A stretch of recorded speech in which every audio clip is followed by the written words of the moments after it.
Fan de crédit, en partenariat avec la Fédération du courtage en crédit. Bonjour à toutes et à tous, nouvelle émission des fans du crédit et aujourd'hui on va sortir un petit peu du champ purement technique du crédit pour parler comptabilité. Alors, vous allez me dire, oui, quel est l'intérêt de parler comptabilité ? Parce qu'il y a un sujet qui vient s'imposer à tous, c'est la facturation électronique. Alors on en a beaucoup entendu parler, on ne comprend pas toujours si on est concerné, pas concerné. Donc une bonne fois pour toutes, on a décidé d'inviter un expert pour pouvoir traiter de ça. Donc j'ai le plaisir d'accueillir à mes côtés David Leclerc. Bonjour David. Bonjour Bruno. Cofondateur du cabinet Capstone, Tout à fait. Expertise comptable. Et puis voilà, peut-être te présenter un petit peu avant qu'on entame ce sujet direct. Volontiers, effectivement. Alors, d'ailleurs, c'est un sujet qui n'est pas que comptable, hein. On va en parler largement. Oui, il est fiscal aussi. Il est fiscal, il est organisationnel, il est IT, il y a bien des enjeux qui sont derrière. Alors, merci pour cet échange, pour cette invitation, Bruno, et fier d'être partenaire de effectivement, la Fédération du courtage en crédit. Capstone, c'est un cabinet, effectivement, expert comptable, mais pas que. Nous sommes 60 collaborateurs aujourd'hui qui accompagnons des dirigeants sur l'ensemble des domaines dont ils ont besoin pour transformer, rendre performant leur entreprise, que ce soit de la petite entreprise à la plus grande. Nous avons 5 domaines de compétences. Évidemment, la comptabilité, qui reste notre métier de base, comptabilité, fiscalité, finance, mais aussi le juridique, la paye, le social, l'audit, je suis aussi commissaire aux comptes, et puis la transformation, les transaction services et l'évaluation des entreprises.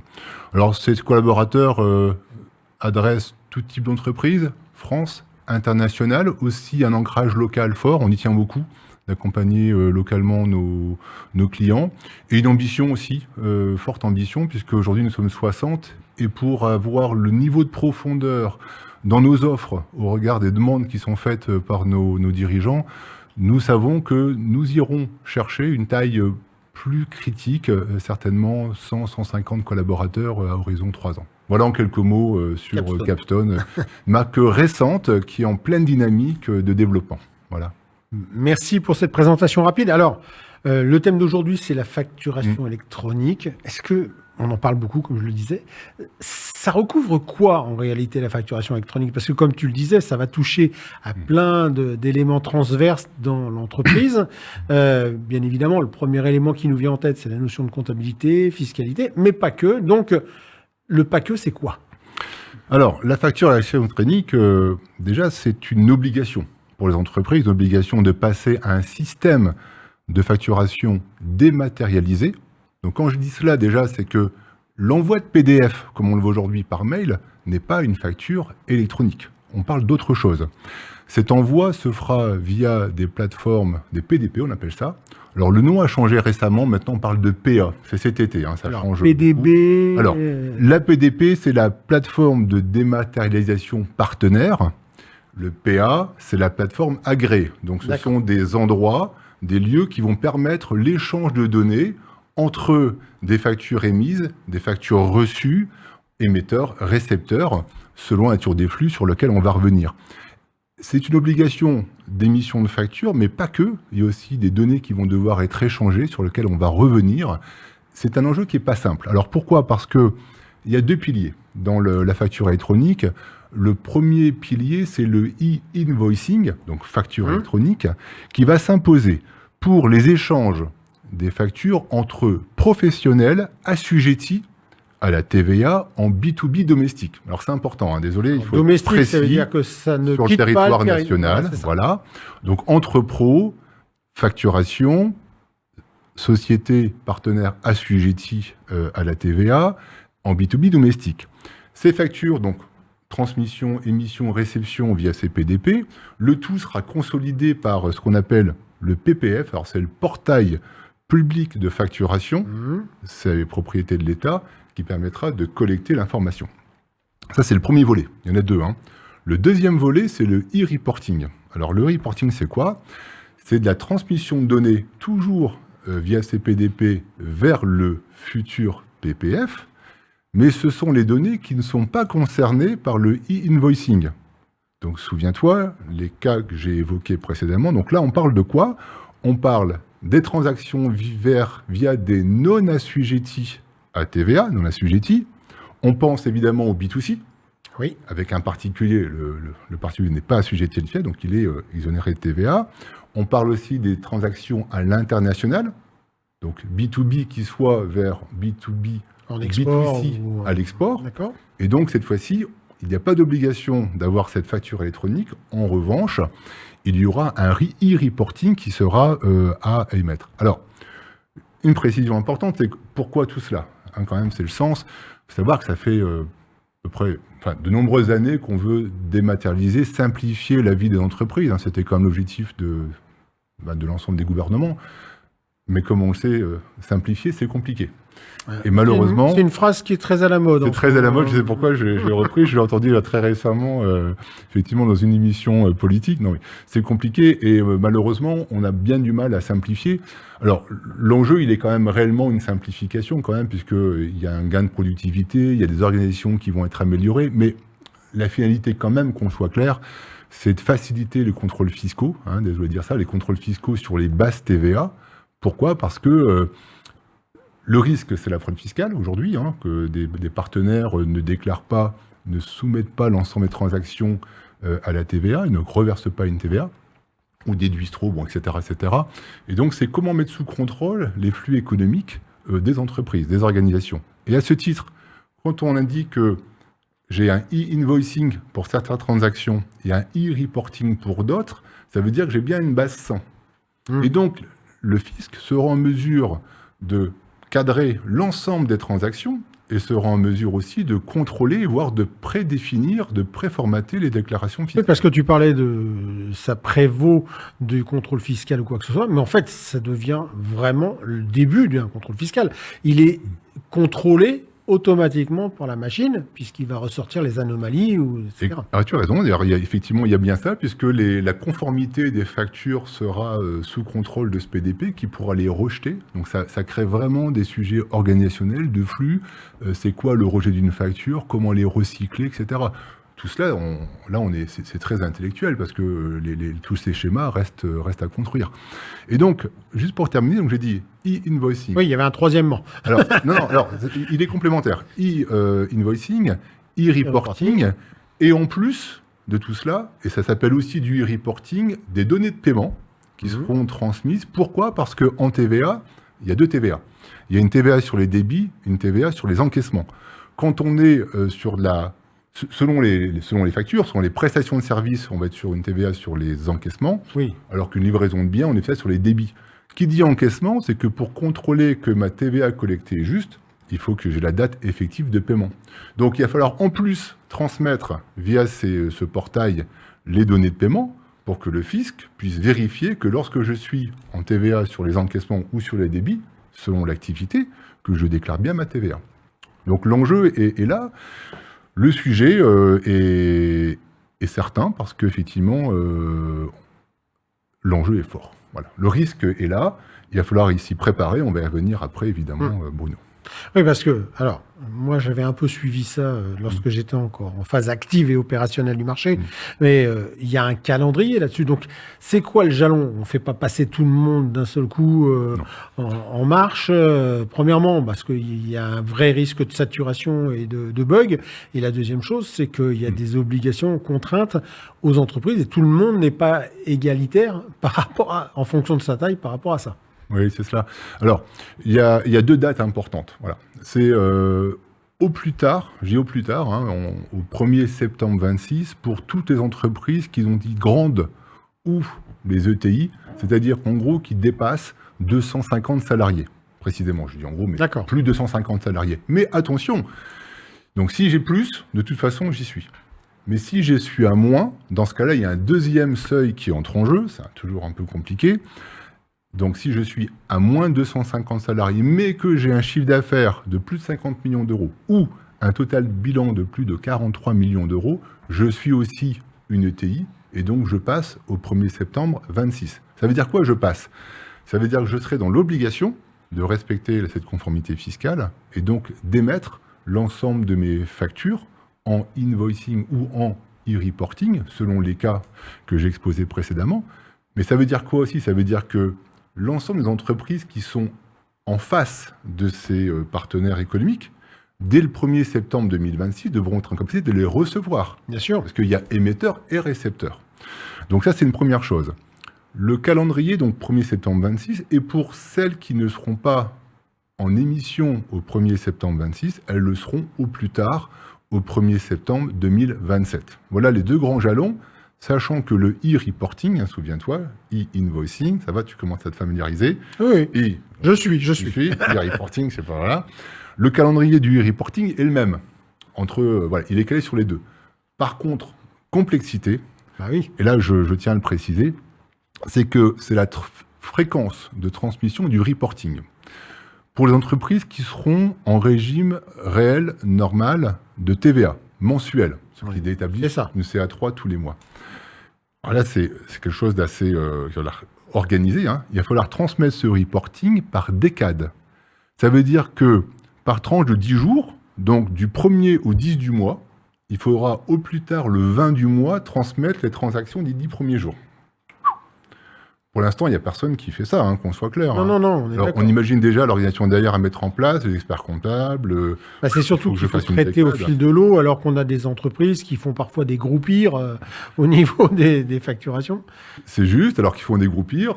Alors, heureusement, les technologies évoluent, c'est-à-dire qu'aujourd'hui, on a des logiciels, notamment comptables, qui permettent aux entreprises d'avoir des transactions bancaires, des données qui sont quasiment en temps réel. Et les entreprises, d'ailleurs, souhaitent avoir une compta la plus à jour possible de façon extrêmement fréquente. Mais c'est contraignant. Les entreprises qui seront en régime réel normal trimestriel, autre régime, il y en a plusieurs, je vais prendre celui-ci, la transmission se fera chaque mois, alors qu'on est en trimestre, et ce sera à produire jusqu'au 10 du mois suivant. Donc, donc ça veut dire que derrière, on ne pourra pas bricoler. Il va falloir que sérieusement, les process, les systèmes, les organisations soient très très calés pour être en capacité de produire le e-invoicing, de produire le e-reporting au bon moment, avec les bons formats, sur les bonnes datas, en fonction des bons flux. Voilà. Et je suis dans la deuxième catégorie, mais je travaille principalement avec des entreprises qui sont concernées par la première catégorie. Ça veut dire qu'elles sont susceptibles de m'obliger à un moment ou à un autre. Je m'explique, je suis une petite entreprise, mais par contre, je travaille avec des banques qui, elles, vont tout de suite passer dans le premier wagon. Est-ce que ça veut dire qu'elles sont susceptibles de m'obliger, malgré tout, à épouser le système de facturation électronique parce qu'elles-mêmes y sont assujetties? Oui, alors c'est le cas. C'est pour ça qu'en réalité, je l'ai dit tout à l'heure, hein, en réception, il faut que je sois prêt au 1er septembre 2026, mais c'est un peu plus simple. Alors j'explique pourquoi. Hein. Parce que le plus complexe, c'est l'émission de la facture. On est sur une vente, hein, sur une facturation d'une prestation, d'une livraison. En achat, je reçois la facture. Donc je ne l'émets pas, je la reçois. Mais il va falloir que je sois en capacité, effectivement, d'avoir choisi ce fameux PDP ou PA, qui pourra intégrer ce flux dès le 1er septembre 2026. Alors le cas des banques, on va y revenir après dans le cas des courtiers en crédit, c'est encore un cas particulier, mais de façon générale, oui. C'est pour ça que c'est bien au plus tard. D'ailleurs, on peut commencer avant, d'ailleurs, au passage. Attention. Oui, j'entends. Mais après, est-ce que les outils sont disponibles? Parce qu'il y avait le sujet de l'agrément, c'est la Banque de France, je crois, qui agrée ces éléments-là. Et deuxièmement, je vais passer aussi avec mes prestataires, hein, en l'occurrence. Donc, est-ce que moi, petit cabinet de courtage, qui va être normalement dans les tout derniers, et avec ta permission, on reviendra sur cette notion d'exemption, exonération... Parce qu'il y a souvent des confusions dans l'esprit de mes confrères, mais du coup, est-ce que je peux gérer cette obligation d'ores et déjà en m'assurant de ça, ou est-ce que je peux encore traiter mon PDF que j'envoie? Alors, d'ailleurs, donc deux choses par rapport à cette question. Il y aura obligation fiscale de faire rentrer ce flux facture ou e-reporting dans le bon tuyau. Ça, c'est clair. Oui. Et donc, le fameux PDF n'aura plus de valeur probante, hein, tel qu'il est aujourd'hui. Oui, qu'il est couramment usité. Exactement. Alors, il est usité quand même, je précise une chose, hein, parce qu'en réalité, il est usité, il est accepté, mais en contrepartie, il y a ce qu'on appelle la piste d'audit fiable, qui est une autre obligation fiscale qui a été mise en place, de 1. Et de 2, aujourd'hui, il y a quand même le PDF signé, qui autorise une valeur probante, mais il faut qu'il y ait un niveau de sécurité validé, 5, etc., etc. Voilà. Donc, cela dit, ça c'est mon premier point. Le deuxième point par rapport à ta question, Bruno, les éditeurs travaillent déjà. Donc, c'est-à-dire que la liste des PDP, des éditeurs avec leur PDP agréé commence à être disponible. Nous-mêmes, nous proposons d'ailleurs et nous demandons à nos clients de nous donner mandat pour choisir leur PDP. Parce que c'est très structurant, et c'est aux experts comptables, surtout pour les TPE, c'est leur boulot, qu'on soit clair. Et il faut que les entreprises se retournent vers leurs experts comptables, qui sont les mieux placés pour faire les bons choix. Parce qu'effectivement, les solutions vont être rapidement disponibles pour pouvoir commencer à étudier les impacts. Le risque, c'est l'entonnoir. Si tout le monde attend le mois d'août 26 pour faire quelque chose, ça va être compliqué. On est français, c'est souvent ce qui se passe quand même. Alors, c'est vrai, tu as raison, et puis c'est très, très compliqué aussi, un patron de PME qui a une bande passante assez courte, des équipes courtes, comment le motiver sur un sujet qui est dans 12 mois, et je le comprends très bien. Souvent, malheureusement... La gestion des priorités des urgences. Oui. Voilà. Donc on y reviendra peut-être après sur la démarche elle-même, mais effectivement, il y a possibilité, il vaut mieux anticiper, au moins réfléchir aux situations auxquelles on sera confronté, prendre des contacts, au moins planifier les choses et pas se dire on verra ça dans 10 mois. Voilà. Et ne pas croire que les choses se feront toutes seules. Notamment, excuse-moi, je suis bavard, ne pas croire que mon expert comptable, il va gérer ça. Parce que j'ai entendu des clients qui nous disent mais en fait, c'est un problème comptable. C'est le problème de l'expert comptable. Voilà. Et en disant, moi, client, c'est pas mon problème, j'ai rien demandé à personne. Mais nous non plus, on n'a rien demandé à personne. C'est le législateur qui impose cette facturation électronique. Et on voit bien dans ce que j'ai expliqué, il y a un enjeu comptable certainement, mais il y a aussi un enjeu sur la facturation des ventes, qui sont des logiciels souvent à part, sur les chaînes achats. Quand je dis chaîne achat, vous savez, on a des chaînes qu'on appelle purchase to pay, avec une demande d'achat, une réception, un contrôle facture, une intégration compta. Tout ça, c'est pas de la compta, c'est de l'amont. On est sur l'administration interne de l'entreprise. Donc, oui, le comptable, l'expert comptable a un rôle majeur et les entreprises devront aller le voir, mais ça ne sera pas tout seul. Il ne faut pas attendre que les éditeurs délivrent une nouvelle version qui dit « ouais, je serai full facture ». Non, ça ne marche pas comme ça. Il va falloir organiser un peu les flux, on en reparlera après. Ok, donc je recentre un petit peu sur l'activité de la fédération et des adhérents qui sont plutôt des TPE ou des petites PME. Donc, je peux gérer et respecter cette obligation à venir, ok. Si j'ai pas encore engagé, justement, les discussions avec mon expert comptable, parce que ça veut dire l'outil. Tu le disais très, très justement, le chef d'entreprise, c'est pas parce qu'il a signé un contrat de prestation avec l'expert comptable que pour autant il est dégagé de sa responsabilité de chef d'entreprise par rapport à tout ça. Est-ce que la responsabilité est engagée auprès de l'expert comptable si jamais le chef d'entreprise n'a pas lui-même engager cette démarche et être prêt par rapport à tout ça. Parce qu'il y a le choix de l'outil, il y a le choix de l'organisation, tu l'expliquais tout à l'heure, et puis il y a la formation des effectifs éventuellement dans l'entreprise. On passe de la collaboratrice qui peut être éventuellement la conjointe qui fait ça gratuitement. Je dis ça, c'est pas de sexisme, mais c'est souvent les dames qui sont les tiers de confiance du chef d'entreprise ou réciproquement. Et puis la deuxième chose, c'est qu'il peut y avoir des personnes qui sont dans l'entreprise affectées au traitement des factures, etc., etc. Donc comment ça se passe? Faut pas perdre de temps, faut déjà commencer à envisager ça. Alors, plusieurs choses. Bon, je rappelle quand même, même si tu l'as dit, l'expert comptable, il a un rôle de conseil. Bon, le dirigeant reste en responsabilité, ça c'est un premier point. Pour autant, il est évident que l'expert comptable, c'est ni son intérêt, ni sa mission d'attendre. Il a un devoir de conseil, justement, il a un devoir d'alerte. Donc nous-mêmes, au cabinet, nous avons déjà largement communiqué auprès de nos clients sur ce qui arrive. Là, nous lançons très prochainement d'ailleurs des démarches de diagnostic pour commencer à cartographier un peu les cas d'usage, etc. Donc, faut pas attendre. Nous, en tout cas, on souhaite prendre le sujet le plus en amont possible. On dissocie quand même, évidemment, c'est pas le même, la même complexité entre la TPE qui a deux logiciels et puis l'entreprise qui bascule d'ailleurs au 1er septembre 26, qui a des systèmes de caisse, qui a plein de magasins. Bon, voilà, on n'est pas et on a tout type de clients. Donc, nous-mêmes, on va segmenter un peu nos clients pour aller avoir des approches qui soient adaptées, personnalisées en fonction de leurs besoins. Mais en tout cas, oui, il faut que les dirigeants, d'ailleurs certains nous interrogent avant même qu'on aille vers eux, d'ailleurs, en disant, mais tiens, j'ai entendu parler d'eux, qu'est-ce qui se passe? C'est toi, expert comptable, qui fait? Oui, on va réfléchir ensemble déjà avant de commencer. Donc oui, on est là, c'est l'intérêt de l'expert comptable, parce que le risque, c'est quoi?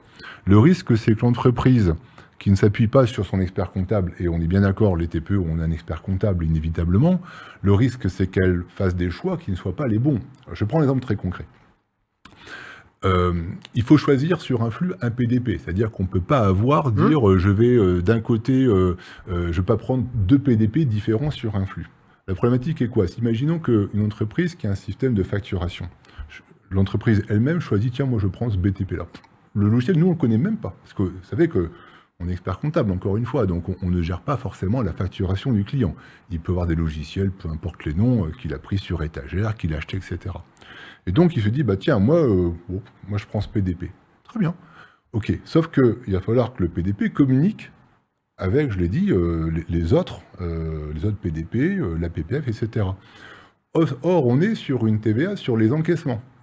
Donc, il va falloir qu'en fait, l'architecture globale qui va aller récupérer le flux d'informations du système de facturation, qui va partir d'un côté, et nous, par ailleurs, en comptabilité, on aura les paiements.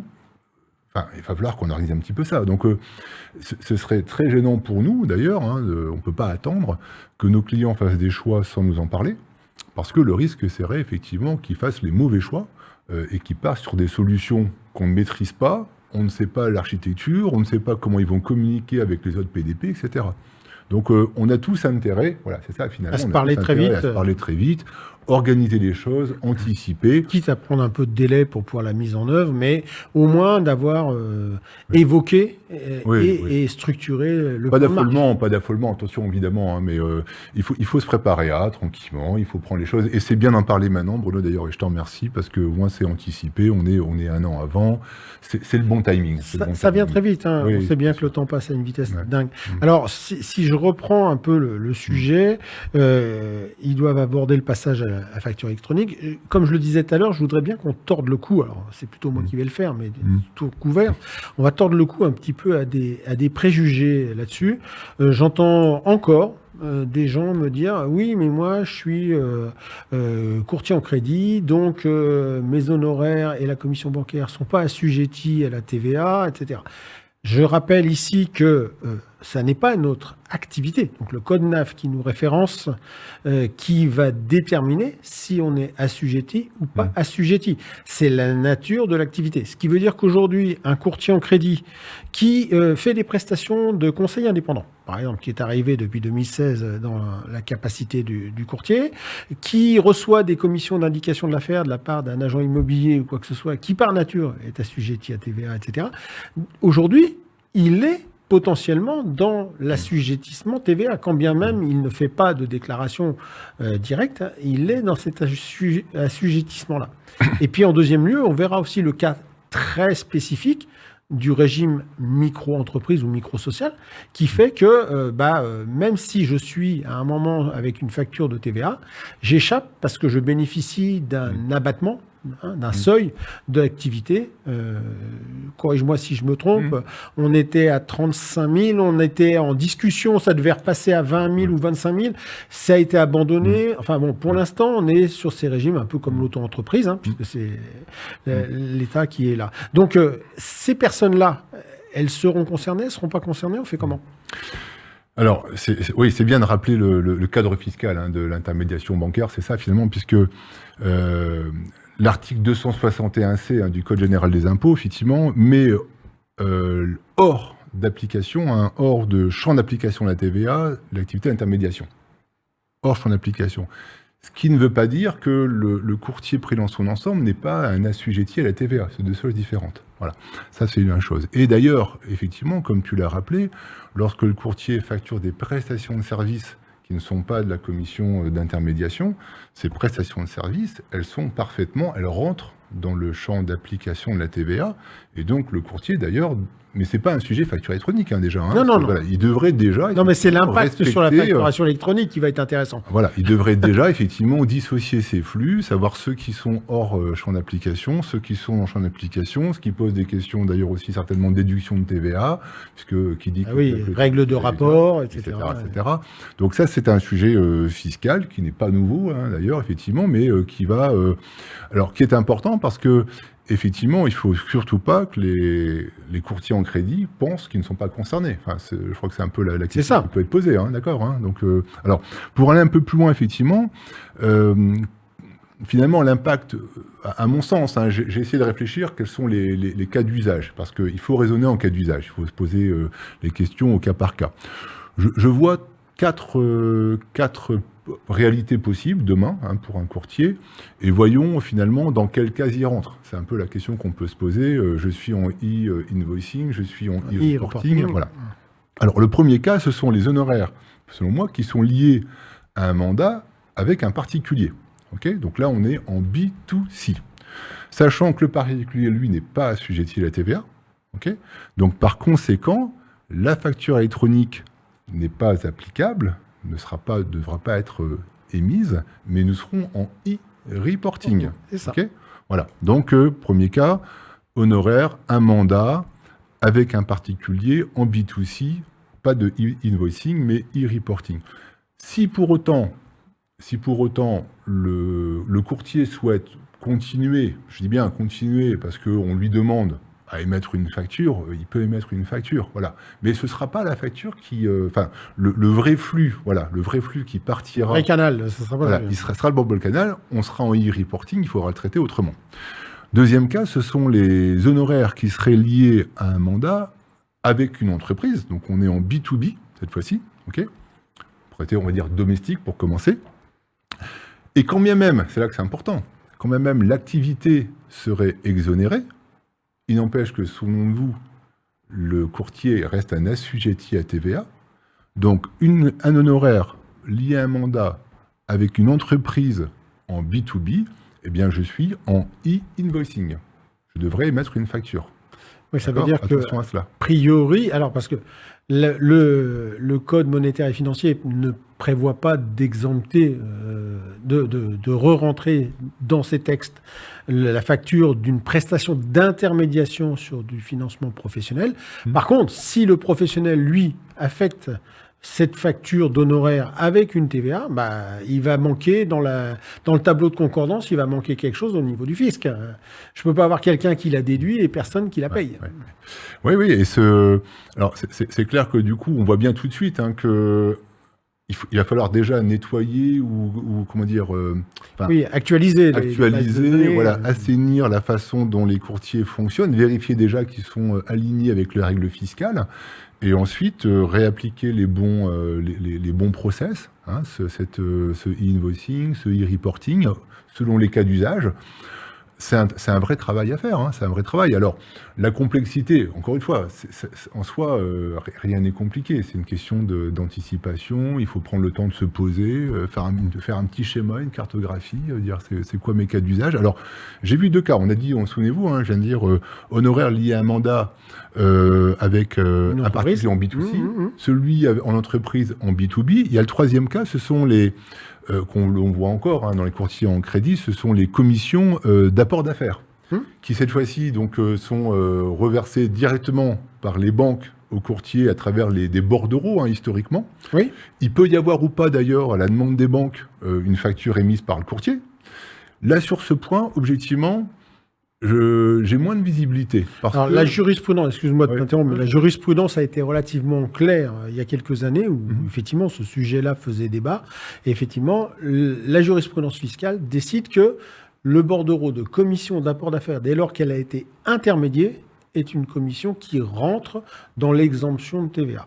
Donc il y a une transparence. Par contre, Là, je te rejoins, c'est qu'on pourrait, pas forcément la commission de la banque, mais la commission d'un tiers, je parlais tout à l'heure de mettre des affaires qui sont des affaires d'indication d'affaires auprès d'entreprises extérieures. Je recommande à un courtier en travaux, je recommande à un agent immobilier une affaire. Et là, pour le coup, je suis dans une prestation qui n'est pas couverte. Oui. Alors, j'étais pas sur le, j'étais pas sur le traitement fiscal. J'étais plutôt sur le fait de dire, en pratique, est-ce qu'il y aura une facture ou est-ce que le bordereau de commission qui circule historiquement sera toujours maintenu? Parce que de ma compréhension, les courtiers peuvent se contenter, les banques se contentent plutôt de fameux bordereaux de commission qui vaut facture quelque part. Oui, ou d'autofacturation. Voilà. Donc la question demain, la question pour moi, c'est plutôt de se retourner vers les banques. Je ne sais pas comment elles se préparent objectivement, hein. C'est une question plus pour les banques. Comment elles vont assurer l'évolution de leur système? Est-ce qu'avec cette facturation électronique, elles vont imposer d'ailleurs aux courtiers d'émettre une facture, y compris sur ces commissions d'apport d'affaires, ou est-ce que continuera ces bordeaux? Là, j'avoue, je ne sais pas. Enfin, je suis sur le process, hein, d'accord, et sur l'évolution du système d'information. Et puis le dernier cas, c'est le cas des clients étrangers. Voilà, effectivement, j'ai des clients étrangers, donc je ne suis plus en domestique, que ce soit Union européenne ou hors Union européenne, que ce soit un particulier ou une entreprise, auquel cas, je l'ai évoqué tout à l'heure, il n'y a pas de e-invoicing, donc je suis en e-reporting. Dans tout voilà. Donc moi, je vois ces 4 cas d'usage. Alors là, c'est un peu théorique, mais enfin, pour l'instant, il n'y a pas grand monde qui l'a fait, puisqu'on est en train de déblayer un peu le terrain. Donc, mais je pense que c'est une façon d'aborder le sujet qui me semble intéressante pour les courtiers, et je les encourage à réfléchir dans ce sens-là pour se préparer à. Voire peut-être à solliciter via des organisations représentatives des rescrits fiscaux de façon à ce que l'administration elle-même se positionne de façon assez claire. Oui, alors oui, bien sûr. Alors sachant que elles vont toujours être réticentes au début, hein. Ouais. Mais bon. Bon, sur ce sujet-là, on peut espérer quand même, parce que moi, ça me rappelle. Alors, désolé, c'est un peu vieux, mais c'était la loi de finances pour 1990, hein, ce qui était ce qu'on appelait ça le contrôle fiscal des comptes informatisés. Alors, c'est très très vieux. Je parle pas du fichier des écritures comptables qui date, je crois, de 2014, où là, c'était assez simple. Le FEC, on appelle ça le FEC, c'est le grand livre comptable informatisé. Mais avant ça, il y a eu des contrôles de la BVCI, qui était la brigade de vérification des comptes informatisés, et qui venait contrôler les données en amont de la compta, celles qui concourent directement ou indirectement au résultat comptable fiscal, pour faire court. Et ce que je veux dire par là, c'est que c'était très complexe à mettre en place. J'ai accompagné beaucoup d'entreprises sur le sujet, et très longtemps, le fisc était quand même d'abord tolérant, parce qu'il fallait d'abord qu'ils comprennent eux-mêmes ce qu'ils demandaient aux entreprises, hein, c'était quoi la vraie exigence qui était posée, parce que pour certaines entreprises, notamment les grandes, c'était très compliqué à archiver, à mettre en place, etc. Et donc, ce que je veux dire par là, c'est qu'il y a eu une période on appelle ça à blanc, de flottement qui de bienveillance, on va dire, fiscale, qui a duré plusieurs années. Hein. Donc, dans le contexte actuel, c'est pas sûr qu'on ait autant de clémence ou de bienveillance à ce moment-là. Je sais pas. Attends, on va pas rentrer sur ce sujet. Non. On arrive au terme de cette interview. En tout cas, merci. Aujourd'hui, je suis courtier. Quelle que soit ma taille, c'est quoi mon plan d'action aujourd'hui? Si tu dois me résumer ça rapidement pour être efficace et pas me faire surprendre et arriver le 30 août en me disant « mince, c'est après-demain que je dois faire ça ». Oui. Alors, le plan d'action, c'est de se retourner vers ton expert comptable, qui est censé lui donner déjà un minimum d'informations et qu'il explique comment il souhaite aborder le sujet, de 1. Ça simplifiera la vie du courtier qui s'appuie sur les compétences de son expert comptable. De 2, ensuite, ensemble, hein, ils doivent travailler ensemble. Mes confrères sont là aussi pour accompagner évidemment leurs clients. Premier point, c'est de faire une cartographie des cas d'usage. Des cas d'usage, c'est-à-dire un peu comme je l'ai fait là. Je suis courtier, quelles sont les situations que je rencontre aujourd'hui et déjà comment je les traite, de 1. De 2, faire état, une cartographie toujours des systèmes que j'utilise. Est-ce que j'ai différents logiciels qui sont utilisés, la facturation, les achats, autres, etc. Est-ce que j'ai un tunnel ERP qui m'emmène jusqu'à... Exactement, voilà, mon expert comptable, comment je communique avec lui, qu'est-ce que lui va mettre en place, etc. Deuxième point, donc j'ai dit donc, les cas d'usage. Deuxième point, la cartographie du système d'information. Le troisième point, c'est d'aller discuter avec les éditeurs pour comprendre ce qu'ils proposent. Est-ce que j'ai des éditeurs qui ne seront pas PDP, enfin qui ne proposeront pas de solution? Donc là, par contre, warning, ok. Est-ce que finalement on dit t'inquiète pas, moi j'ai un truc que je te mets en place, là, d'ici pas très longtemps, ce sera disponible. Et donc je fais cet audit finalement, cette cartographie de ce que j'ai pour préparer le plan d'action. Il y a une 4e étape qui se fera un peu plus tard, mais qui est importante, c'est l'occasion de faire un nettoyage des référentiels. Alors c'est quoi ? La base de données client, la base de données fournisseur. Je prends un exemple, tu vas vite comprendre Bruno. Aujourd'hui, quand j'émets une facture client, il m'arrive sur les factures et dans les bases clients de ne pas toujours avoir un numéro de sirène pour identifier l'entreprise. Demain, c'est pas possible. Non. Parce que pour que mon PDP il communique avec mon partenaire à qui j'envoie la facture, alors que le PDP, il ait l'information, et l'information, c'est au niveau du numéro de sirène. Donc, il va falloir... le SIRET, si je dis pas de bêtises, c'est même le complet. Oui, a priori, on est sur les 9 chiffres. D'accord, ok. A priori, on est sur les chiffres de ma compréhension. Mais ça veut dire que si je n'ai pas une base d'information, un référentiel client, un référentiel fournisseur qui soit propre, ben c'est mal parti. Donc il y a ce nettoyage, cette préparation, c'est une bonne occasion de le faire, c'est très bien, c'est des mentions qui sont pas inutiles, la preuve. Et ensuite, planifier le déploiement, l'automatisation pour me préparer tranquillement aux échéances de septembre 26 sur les flux entrants à minima, parce que je suis courtier, a priori je suis plutôt une TPE, d'accord ? Et ensuite septembre 27. Voilà, au plus tard. D'accord. On a bien compris. C'est clair, Bruno ? C'est très clair. Merci, David, pour toutes ces explications et ces éclaircissements. Donc, mesdames, messieurs, les courtiers, les intermédiaires. Voilà, parce que je rappelle quand même juste au passage que les mandataires, qui sont généralement des petites structures, elles dépendent aussi de ce que font les mandants, les courtiers. Et donc, il va falloir, même si elles ne facturent pas directement les banques, elles peuvent elles-mêmes recevoir des commissions d'information ou d'indication d'affaires. Et puis, elles sont aussi éventuellement pour celles qui sont les plus structurées, elles sont avec des effectifs salariés. Merci David une fois encore. À très bientôt pour une prochaine émission des Fans du Crédit. Fans de Crédit, en partenariat avec la Fédération du courtage en crédit.